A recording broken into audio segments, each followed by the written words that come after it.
2.9 WBLM. You've got a ticket to ride on one of the most amazing journeys in rock and roll for the next hour. It's the Captain and Celeste, and we are pleased to meet for the first time. May Pang is with us. Hello. Hi, how are you? Welcome to Portland. Oh, thank you. I'm excited. I'm really excited to do all this travel. You know, Portland is beautiful. Yeah. I had my lobster. I had to have a lobster. And just in case I was going to miss it, I needed to. The first day I said to Scott, my business partner, I said, come on. I said, lobster tonight. I said, and I'm ready to do another one. As much as possible. May Pang was John Lennon's companion and lover during the Lost Weekend.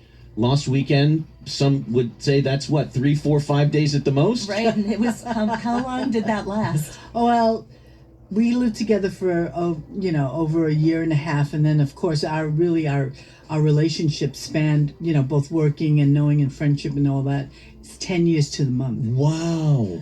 Yeah. Wow, that's a long weekend, man. Yeah, it was a long weekend, wasn't it? It all started with you. You kind of hustled your way into Apple Records with the Beatles, which I love. And then you ended up being John and Yoko's personal assistant? Yeah, I know. They had a few, but they liked me. I was in New York, so I was doing all the different things when they would arrive into New York.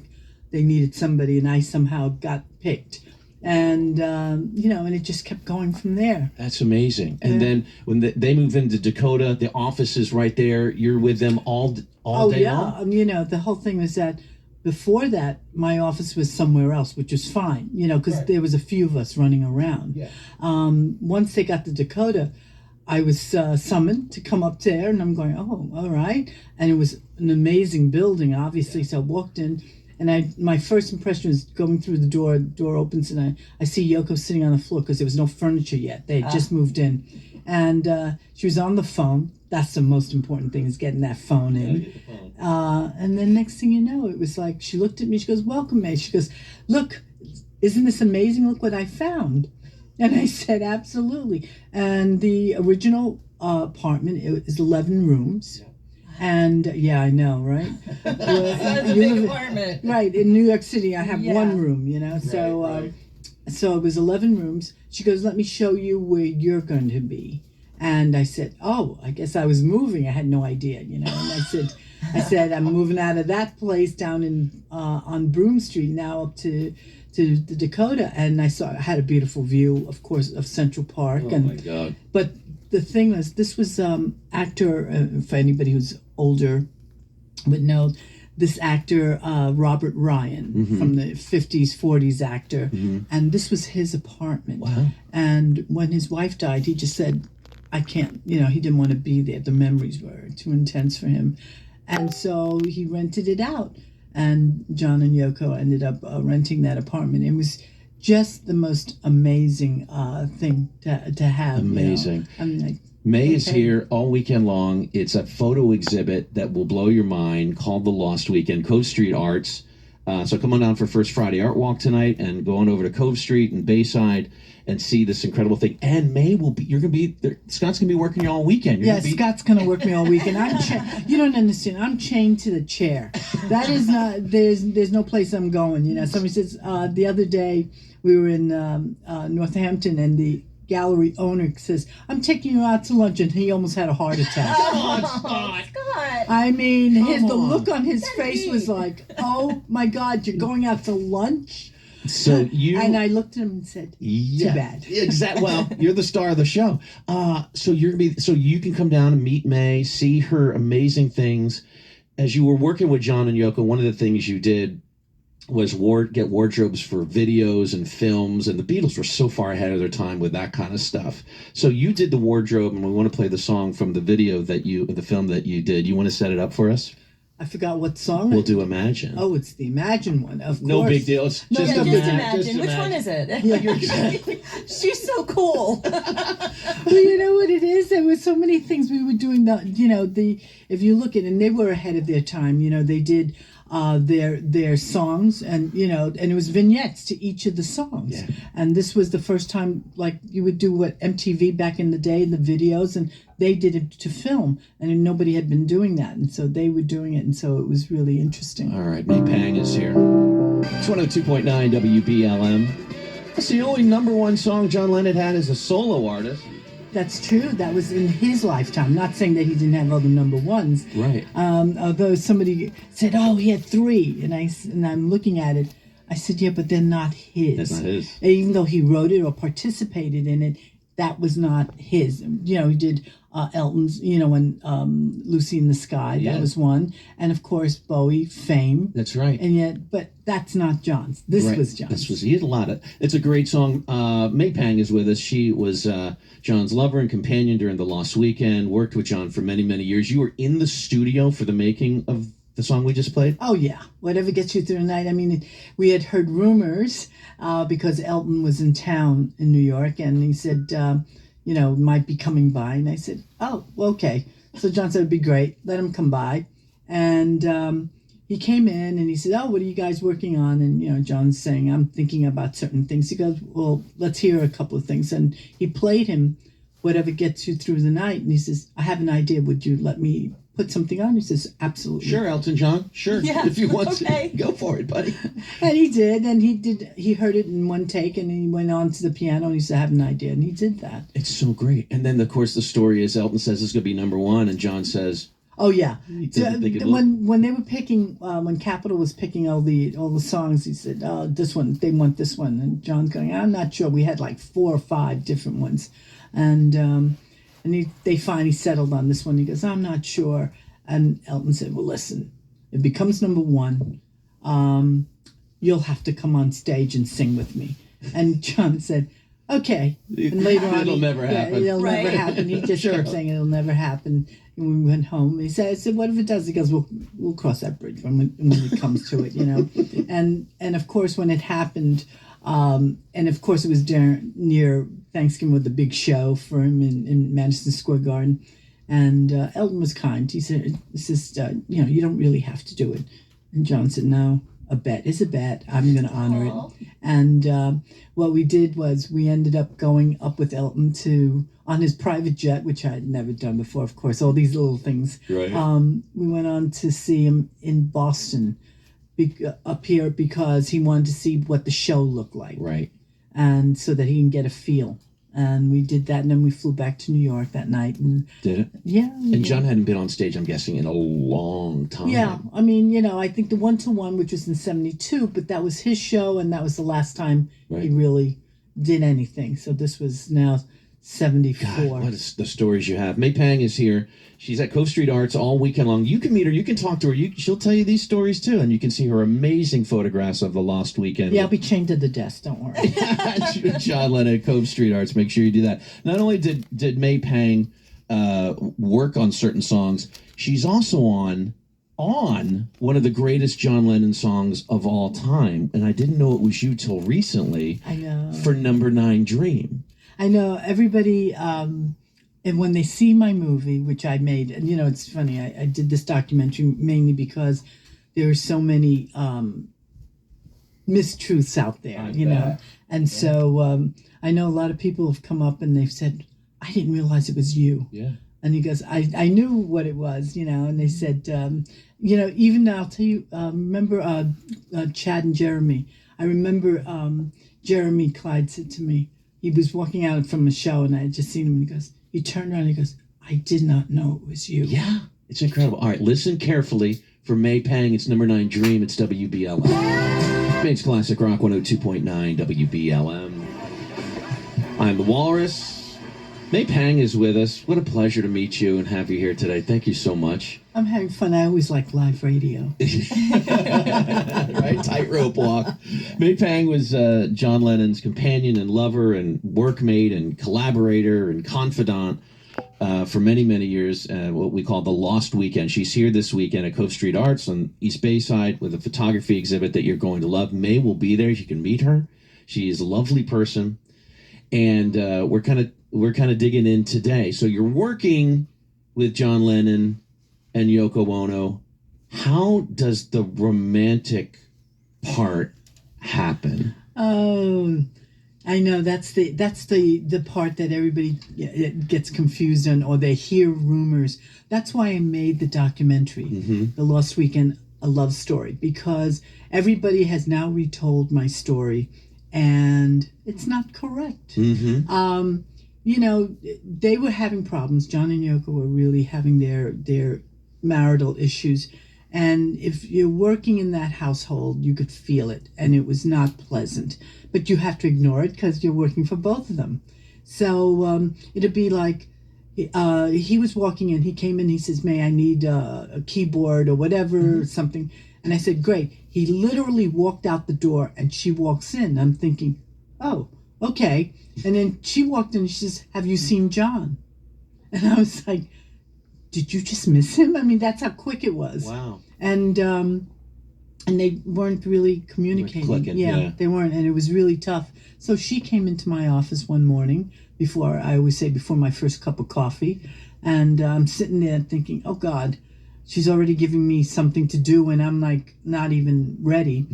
And I got my pad, my pen, and all of a sudden it was like, "You know, John and I are not getting along." And I said, "Oh, I'm so sorry to hear." Of course. And then she said, "You know, he's going to start seeing other people." And I'm thinking, as she's saying that, going, "Oh God, now who is it?" You know, X factors come in. And then she says, "But you don't have a boyfriend." All of a sudden I just went, "What? No, I don't want this." I said, "I'm not interested." He goes, "Oh, I know, but I think you should go out with him." And I said, "No, I don't think so." Yoko's telling you to go out with John. Yes, and I'm sitting there saying, "I'm not interested. I've been with these people for a few years now. The last thing I'm thinking about is going out with John Lennon." Although my friends are going, "What's wrong with you? It's John Lennon." I said, "I don't care. You don't work for him. I do. I know what it's about. I don't want to be there." Wow. Yeah, so that's how it started. Did Yoko think you were like a safe person to like set him up with? Like, oh, you know, you had your place in their relationship? I guess so. You know what? It's only in retrospect that I think that, because everybody said, "Why didn't I tell him what was happening?" It would take too long. It would be too complicated. So I just used to deal with our relationship and what was happening on a daily basis. So he didn't know that Yoko was setting this all up? No, had no idea, because we later talked about how this whole thing happened. He was in shock. So when she approached out to me, I freaked out. I stayed in my office. I didn't want to come out. And we were supposed to go to the recording studio, which got canceled that day. And he was in his office, and he's in his bedroom, sorry. And she comes to me, she goes, "I fixed it for you." And she goes, "What do you mean fixed it for me? For what?" And he goes, "I fixed it so you can go out with May." He goes, "What are you talking about? How do you know I even like her?" He goes, "Oh, I know you like her." So he couldn't come out of his bedroom, and I couldn't. Wow. So I couldn't come out of mine, and I'm like sitting there going, "Okay, I want to go home." That's all. You know, I was freaking out. I told her. But then you guys do get together. Because he pursued me in the end very heavily. Of course, right. But then there is a real love affair there. It sounds like this cockamamie kind of setup, but then it becomes a relationship. A beautiful, real relationship. Yeah. And then the Lost Weekend begins. And you guys go out to California. That's now, to set a record straight, Yoko did not send us out there. John, on a whim, was talking to his lawyer, who lived out in L.A., and he turned around and he said, he goes, "Harold, when are you going back to L.A.?" And he goes, "Oh, tonight, I'm booked on a plane tonight." And he just looked at him, and he said, "Well, May and I will be on that plane with you." Wow. Two things start happening when you guys get out there. One, John Lennon really, I think, is having a really good time. And who is his posse when you guys are out in California? Well, when we first got out there, we didn't know who was around town, and of course, you end up seeing everyone from Mickey Dolenz to Harry Nilsson. Then we went to see Phil, you know, on his turf, and because now John was really into recording because he had just finished doing Mind Games. Phil Spector. We went. Yeah. We went to see him. Because Phil, we're in town, and John says, "You know what? I think I like to do an album of my favorite songs, and Phil would be the best person." So we went to see him, and boy, that turned into something else. So John is like, he's partying, he is having a great time. It's him, it's Ringo, it's Keith Moon, it's Alice Cooper. They're drinking, they're getting kicked out of the Troubadour. were you like the den mother of this? Because you don't party. No, I don't party. So how are you keeping control of this chaos in Los Angeles? It's because I didn't drink or Right. take drugs, and as I always tell people, I may have been the youngest one in the group, which I was, but I was the oldest one in the group. Yeah. And Yeah. everybody came to me, and it's like John would say, "May will take care of it," and and he was right. I took care of everything. So John is going off at the same time, and we'll get to this after the break. An amazing reconciliation is happening for John Lennon and some critical people in his life. We'll talk about it coming up. May Pang is with us. She's at Cove Street Arts Tonight. It's John Lennon, Mind Games. It's 102.9 WBLM. May Pang is with us. You were around for that record, making of that I record. was definitely around for that record. It was just great because it was all the heavy session musician, New York session. I just was listening to the bass line of Gordon Edwards, and I love Gordon. It's a great. Oh, It's it's a great terrific, yeah. May Pang is in town. You can meet her. You can buy her amazing photography of the Lost Weekend. She was confidant, companion, lover. I would say, just watching the documentary, and say if this is wrong, probably the most free, happiest time of his life was with you. Agree, Oh, disagree? I guess I would have to agree because he was really, he was up for anything. It was great. We had people over our house all the time: Mick Jagger, David Bowie, Elton, McCartney. They were always constant visitors at our home in New York. But when you were in California with John, you helped reconcile the relationship between John and Paul. This is the Beatles had just dissolved and broken up. No, not yet. That was early on in 74. So the first time we had just seen Paul was in the end of March of 74. Right. And they just happened to show up during our first night of the Harry Nilsson session and at the Burbank Studios. And that was the famous jam session, which Mal Evans and I got a chance to play tambourines on. So this jam session is John and Paul playing music again. Yes. For the first time since the breakup of the Beatles. Oh, well, in an unofficial way of breakup, yeah. But the first time they played together. Yeah, in a long time. What was it like? So you're kind of helping patch this thing together? Yeah, well, you know what? It was them, John said, "Oh, surprised that Paul came by." We would talk. And I said, "Well, they're your friends." So, like, Nice. it was just one of those. And even when we went back to New York in our apartment, we had just moved in. The doorbell rings, and it's, we had a buzzer, and the doorman's ringing. And I said, well, it's nighttime. It's like 8 o'clock. I'm going, who's ringing us? We don't know anybody in this neighborhood that be ringing us. And he goes, I'll answer it. And he goes, and I'm doing something, and I go, John, who is it? And he goes, it's Paul. And I'm going, okay. He goes, what should I do? I said, what do you mean, what should I do? He's your friend. Send him up. Paul and Linda, Yep. I said, send him up. And Yep. he goes, okay, can you handle it? I said, what is there to handle? They're your friends. I love that. You keep it simple. Yeah, and they showed up, and that you see that picture of Paul and Linda coming through the It's door. incredible. Thank you for doing that. Yeah.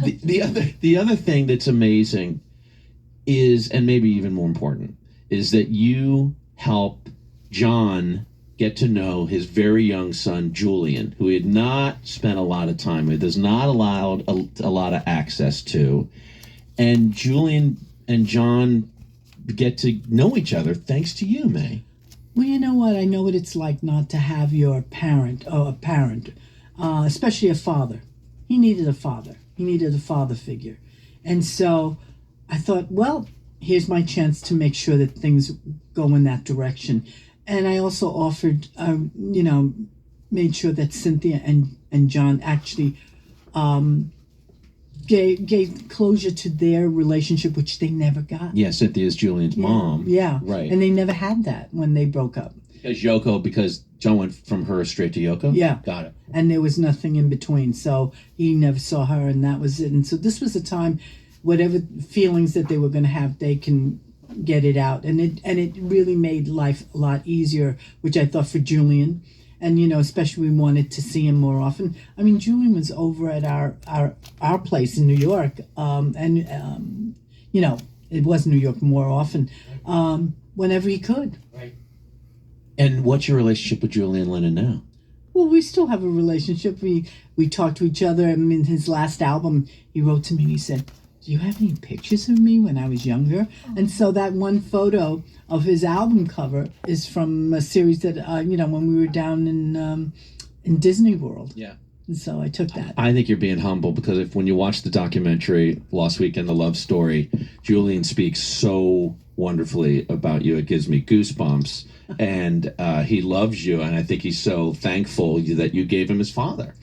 I think it was that important. Yeah. You're at that age. Yeah, but John kind of lives on through him, and the fact that you two were so close and that you helped do that. All these years later, we got to wrap it up. All these years later, you think about the Lost Weekend, you think about it. What do you think it meant to John, and what does it mean to you?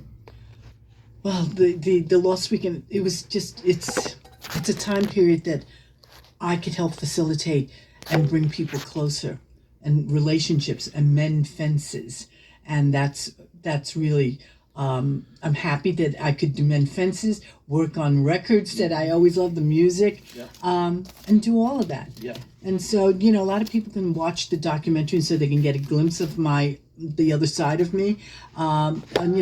The Lost Weekend, The Love Story, and they can watch if they have Prime or any of the internet. It's a film on demand. Yeah. And they could go onto my Apple, They could go on my website, maypang.com, and they'll hook in. Cove Street Arts this weekend. You can meet May. You can see her photography of the Lost Weekend. I'm chained to the desk. Don't worry. Scott Siegelbaum will not let her take a lunch break.